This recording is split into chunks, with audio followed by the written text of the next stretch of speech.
Greetings, beautiful people. I hope you're having a wonderful night, day, or evening. If you aren't, just remember, God loves you. I love you. You are so loved. Guys, I have another episode of the Zodiac Series for you guys. We're going to be talking about the Sagittarius. This is an awesome sign. And just as a quick reminder, you have a whole birth chart that makes up your personality and who you are as a being. But specifically, we're going to be talking about your sun sign and the rising sign, and I'll explain that later. But just as a reminder, your sun sign is what makes up your core personality. Your moon sign is your emotional side, the hidden things and kind of what your heart craves. And your rising sign is how you project your personality. So this is kind of how others perceive you. So depending on where you fall in that spectrum, this may or may not be for you.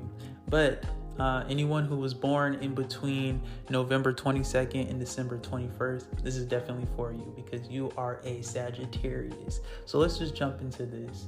The Sagittarius, I sum them up as the explorers of the zodiac.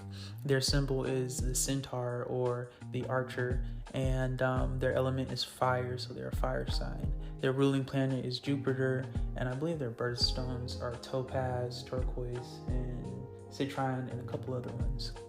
So some positive traits, or I guess a summary of what Sag represents, is they are optimistic and known for being very direct and forward. They're blunt, but they have a good nature. They're very honest. They're very funny, humorous, and they're strong beings. So there's a overall strength that comes with being a Sagittarius. This sign is associated with expansion, religion, and philosophy. And we're going to talk a little bit more about that when we get to the ruling planet. So let's go over some strengths and weaknesses that Sagittarius have. So some strengths include being generous, idealistic, and very funny. Weaknesses include being impatient, no filter, and sometimes saying the wrong thing at the wrong time. They love freedom and they're known for being free spirits. And most Sagittarius, they come off as these really free-spirited people, but they're very smart. So don't ever get that twisted. They may come off as carefree and willy-nilly, but in reality, they're very smart. They just know how to have a good time. Let's get into the ruling planet because this has it has a lot to do with their sign. So Jupiter is their ruling planet. Jupiter is also known for expansion, travel, study, philosophy, religion, and it's associated with good luck. So where this planet is following them around, they got good luck on their side always, and things usually work out in their favor. And it's just a cool little tidbit to throw in there. But let's talk about it from a Christian perspective because I think it's important to go in and have, what God thinks of the Sagittarius. It's just important to know. So I'm going to be reading out of the Stars Speak book by Reverend B.R. Hicks. And this is just kind of an overview of what I like to call the Christian perspective of Sagittarius or the zodiac. And I bring this into this series because a lot of people try to debunk whether or not the zodiacs exist in religion and Christianity, but it does, absolutely. And there are a lot of similarities between just everything. And so in the Bible, the Sagittarius represents the tribe of Joseph, Ephraim, and it's the same dates, November 22 through December 21st. So let's just jump into this. The sign of Sagittarius is the fourth prophetic light in the sky. The nature of this sign is seen in the Old Testament tribe of Ephraim, who was the son of Joseph. Although Reuben and Jacob's legal firstborn son, born to his despised wife Leah, and the birthright with the double portion of inheritance did not pass him because of his adulteries with his father's concubine. Ooh, little Old Testament tea right there. The double portion fell to Joseph, the firstborn son of Jacob's beloved wife Rachel. This double portion of inheritance in Canaan's land was delivered and divided between Joseph's two sons, Ephraim and Manasseh. So right off the bat, I want to talk about this because those are two of my signs. So Joseph Manasseh is Cancer, and that's my sun sign. And then Ephraim is Sagittarius. Sagittarius is my rising. So that's why I'm doing this whole thing, because I have to represent for my people right now. But that's really cool because they're both Joseph's sons. So Manasseh and Ephraim, I think that's cool. But the blessings of power granted to Sagittarius reflected in the Lagar stone, which represents the tribe of Joseph, Ephraim, and the breastplate of the high priest. So this is all just basically giving you a summary of the representation of Sagittarius within the Old Testament and who the story represented, or I guess the embodiment of the Sagittarius represented. So that would be Ephraim. And now I'm going to turn it over and talk about kind of the body of Christ, if you will, and Sagittarius' place in that. So each sign has a part of God, if you will. They represent a different part, where you have the Cancer that represents the breast, or the Aries that represents the head. Sagittarius actually represents the thighs of God. And this is actually an important thing, because you gotta have thighs if you want to move. And think about it, moving, expansion, travel, it's all about getting somewhere. And it also goes back to the whole symbolism of the Sagittarius. They are the centaur archer, and so they are that half horse, half man with the archer. And if you think about when you're shooting a bow and arrow, right, when you shoot the arrow, it travels, and it's it just all kind of aligns. And then the horse traveling, it just all aligns. But and then the thighs, you feel me? Okay, anyways, let me jump into this. So the nature of the sign Sagittarius was important to the Old Testament tribe of Ephraim. Now I'm going to read the description of the Sagittarius people out of the Star Speak book. Because the merciful influence through God's head realm, prophetic word, and glory light is visited upon the Sagittarians, they are born very compassionate people. This characteristic is manifested in their tender concern for the needs of the poor, orphan, widows, and sick, for instance. These people are born with the capacity to send forth pleasant words like arrows to those who are suffering in the heart and mind. Persons born under this sign receive a special influence from the prophetic word and light of God. This arrow-like influence gives them power with people, for their words are like penetrating arrows, having come under the light of the warrior constellation. They are combative and energetic with their piercing and magnetic personalities. They are people with good perception because, like arrows, they are direct forward and always hit their target. So because all zodiac signs are under God, they all have a portion of God's light. And we're going to talk about the control and sharing of the Sagittarius portion of light. So a natural arrow is the most happy when it leaves the bow, right? Because it's going to hit its target. Sagittariuses are like arrows, for they delight in the finding release from the blow. As it were, they're going on their own independence. Independence is a good quality when it's under the control and the will of God, but it can be very destructive under the control of human or satanic influences. The power to send forth words like arrows is not to be esteemed lightly. Man's natural words are like arrows, which can be devastating in their power and influence. Sagittarians can be mighty warriors for God through the arrows of his word, or for Satan according to which source of power they yield themselves to. So when it comes to the sharing of light, the light and sweet influences of Sagittarius vibrate through the whole world and warm each other's hearts and souls with natural likewise in the spiritual realm. When we receive Jesus Christ, the true warrior, and are quickened by his arrows of truth, our tongues will become flaming arrows to show forth the light and love of Christ to a dying world. So every month is associated with a disciple from the Bible. And I thought it would be cool to include that because they actually play a very important role with each sign. So this month we are in December, and that is associated with Judas. I know somebody out there is like, not Judas, but Judas's role in this was kind of important because he lost his life. And this kind of goes in a spiritual and natural sense of kind of laying down our ego or our pride or those lower parts of ourselves to pick up what truly is us, our authentic self, life, and choosing life over fear, or choosing life over all the negative parts of our being.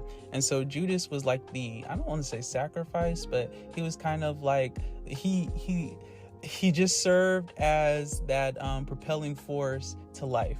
And so This whole entire month is associated with the organ area, and the color of it is red. And so December symbolizes life. So I just thought that was really powerful. And there's actually a mantra that goes along with this month, and it is, I am God's child, fully and eternally filled with his light and his love and his life. I rejoice in my life, and my joy finds expression in all of my life activities. You can repeat that to yourself throughout this month, and I'm sure it will awaken something within you and maybe bring a little life to you. And also, this month is all about the ability to energize, vitalize, and animate and integrate the best parts of yourself. So just keep that in mind and understand that this month is divinely ordained, and it's kind of a part of this season where you let go of those parts that are no longer serving you. You know, you let those old parts die off, those lower parts die off, or integrate into who you truly are to move forward in your journey and start the next year off right. So I have a special guest here with me. It's my brother. Hey, Dominic. And he's a Sagittarius, so I thought it'd be cool to ask him some questions. Let's do it. So, as a Sag, what motivates you to keep going? Sag. I like that. Sagittarius. Sag. What motivates me to keep going? My motivation is really based in my children and providing for my family. Okay, cool. All right. What is some of your best qualities or traits? I would say my best quality is my friendship with somebody. If I say I'm your friend, unless something crazy happens, I'll ride with you to the end.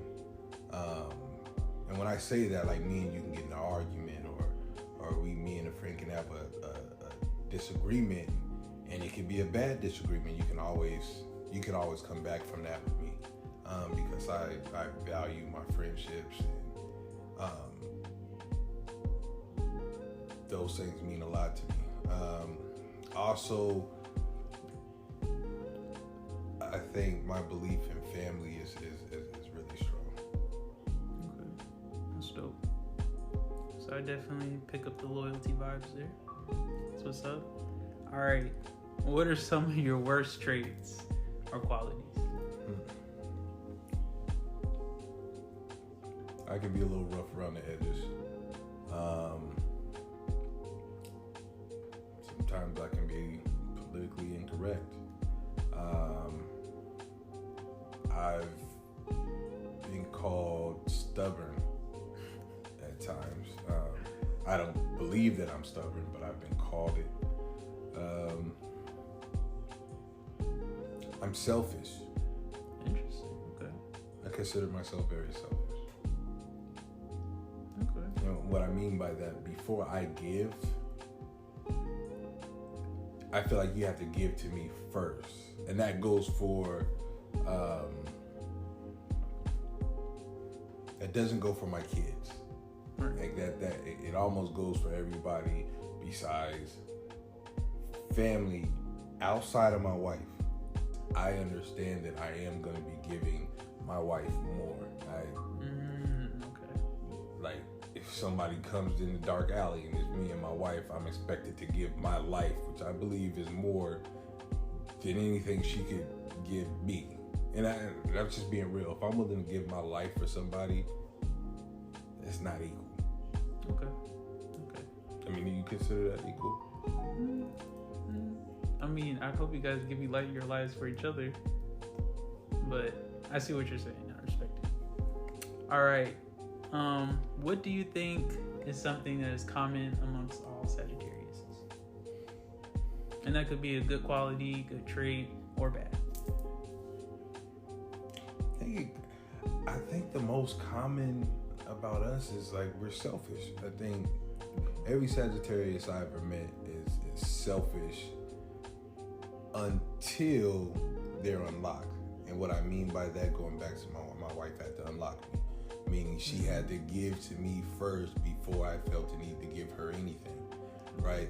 And so, but until you get past that selfish block, I'm not giving anything. Okay, got it. That makes sense. All right. Give me insight to your perspective on life. How do you view life? How do you feel about life? What do you think is kind of the purpose of the existence of the Sagittarius? Paint the picture for me. I mean, my views on life is, I guess my goal in life would be to make sure my kids are squared away. Make sure I have something that I can leave behind for my children. And I believe my wife feels the same way. We want to build something for our kids. And I think that is the goal in life, outside of, touching as many people as you can in a positive way. Like, if I can meet somebody and impact their lives in a positive way, then like, I'm happy. That's fulfillment for me. And I think ultimately that's the goal in life, to give back to your friends, to your family, and just when people who meet you, they always come out thinking like, oh yeah, I'm better off had knowing him. I like that. That's dope. Those are all the questions I have for you. But if there's anything else you would like to share, any insights or just any comments you have about Sagittarius, the floor is yours. What's your view on Sagittarius? From every encounter I've had with the Sag, and I believe in my close family members, I have 3. I would say something that I noticed among you guys is you guys are very family oriented, for sure. You very deeply care for the people around you, and you would give the shirts off your back for those people. So I definitely can see the loyalty towards family there. So that's kind of my views on Sag. I'm also part Sag. I mean, my rising sign is a Sag. So how people perceive me in the world, they perceive me as being a very blunt person. They perceive me as being very stubborn or stuck in my ways, even though my other signs are Cancer and Aries. But yeah, other than that, I like Sagittarius. I think they're cool. Okay. Next question. What sign does a Sagittarius bond best with? So that, I feel like when it comes to connections in the zodiacs, it's kind of out there. I don't think any sign really gels well with another sign specifically. I believe What's that the purpose of it? Well, so if we're gonna go in my perspective, the Sagittarius, not Sagittarius, but the zodiac universe, I kind of think of it like every zodiac comes from their own planet, and on the planet Sagittarius, you guys all tend to have the same values, characteristics, but you have your unique individual perspectives and qualities. But you all have kind of like a baseline understanding of each other because you come from the same planet.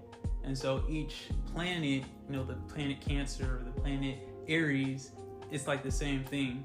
So here on Earth is like the melting pot where we all come together to understand each other's experiences or perspectives or walks of life, which are vastly different because the Cancer is kind of like miles away from a Sagittarius because they view things very differently, which is the beauty of all the zodiac signs, is they bring something unique to the table. So that's kind of how I view the zodiac world. But when it comes to compatibility between the signs, I do believe that some signs are more compatible than others. For example, fire signs probably get along better than they would with a air or water sign. So I believe all the fire signs are Aries, Sagittarius, and I got the other one, Leo. That makes sense. So it really just kind of depends on the element, and yeah. Now I want you to think real deeply on this next question I'm going to ask you. Okay. If there was one sign to rule them all, what would it be? It would be the Aries. Hear me out here.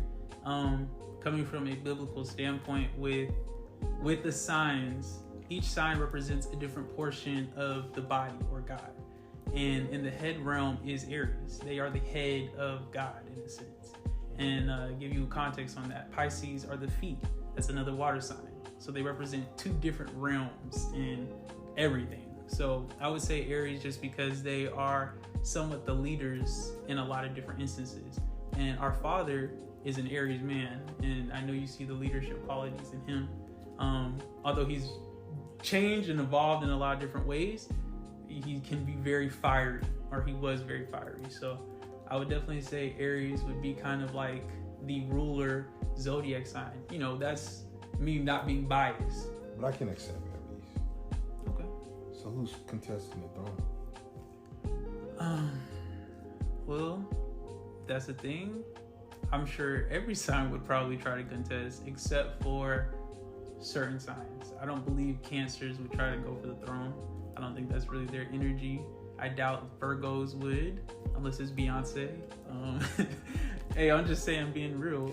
I got a question on you Cancers, man. It's like, okay. I find that, why are y'all, like, I have a friend, Deshaun. He's a Cancer. He's more mild tempered. I consider you, I'm not, no disrespect, but I feel like you're more mild tempered. Oh yeah, you definitely see me at my peak versus not. There's my wife, also a Cancer, right? Very mild tempered. Like I don't understand why and what purpose that serves.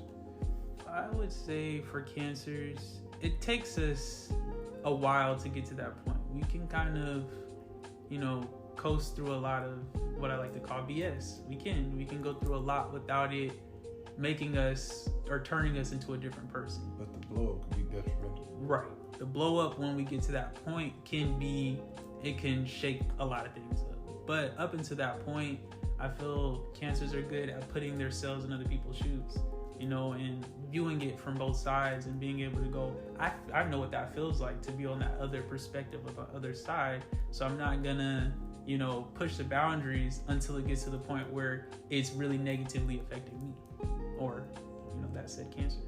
So I do believe at least for the Cancers, they're good at they're like water. They adjust very well to circumstances and situations. Water is formless, so it doesn't always have to be so this or that. It can adjust to whatever the environment or the energy is in the place. So they're good at just adjusting. And if there is a situation with another sign or that other sign maybe overpowers the Cancer, they can adjust to that very well without it compromising their own anything. Do you think that's why me and Felicia work? I do. Cancers are very good at that. They're very crafty. They're very smart, but they're good at adjusting to any person. And that's kind of why they vibe out with a lot of people, because they can adjust to those energies. I think that's all that comes to mind. Okay. I appreciate you letting me be a part of it. I thank you for being on it. This is going to be cool. You are the second family member that's on the podcast. So thank you. I very much appreciate your presence here. Thank you guys for listening. I love you and God bless.